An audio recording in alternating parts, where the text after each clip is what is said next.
as a contribution to our Defense Department to use during a couple of years while they're building the other ones. I think that was a very nice gesture. Now, I could be a stupid person and say, oh, no, we don't want a free plane. We give free things out. We'll take one, too. And it helps us out because, again, we're talking about we have 40-year-old aircraft. The money we spend, the maintenance we spend on those planes to keep them tippy-top is astronomical. You wouldn't even believe it. So I think it's a great gesture from Qatar. I appreciate it very much. I would never be one to turn down that kind of an offer. I mean, I could be a stupid person and say, no, we don't want a free, very expensive airplane.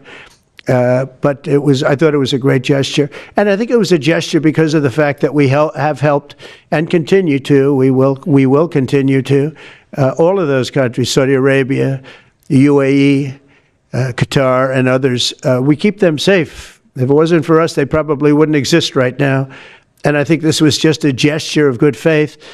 And I don't get it. Someday it'll be like Ronald Reagan. They decommission them. You know, they get to a certain age, they decommission them. It'll go to my library. They're talking about going to my library in years out. But I thought it was a great gesture.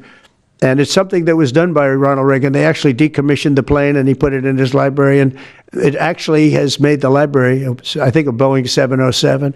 It's actually made the library more successful. So it was good.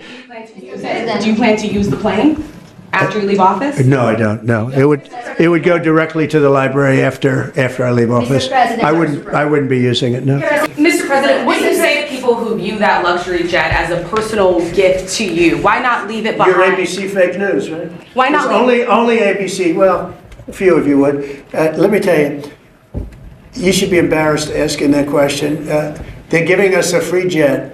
I could say, no, don't give us, I want to pay you $1 billion or 400 million or whatever it is. Or I could say, thank you very much. You know, there was an old golfer named Sam Snead. Did you ever hear of him? He won 82 tournaments. He was a great golfer. And he had a motto, when they give you a putt, you say, thank you very much. You pick up your ball and you walk to the next hole. A lot of people are stupid. They say, no, I insist on putting it. Then they putt it and they miss it. And their partner gets angry at them. You know what? Remember that, Sam Snead. When they give you a putt, you pick it up and you walk to the next hole and you say, thank you very much. Respectfully, sir, as a businessman, some people may look at this and say, have you ever been given a gift worth millions of dollars and then not received anything? It's not a gift to me, it's a gift to the Department of Defense. And you should know better, because you've been embarrassed enough, and so has your network. Your network is a disaster.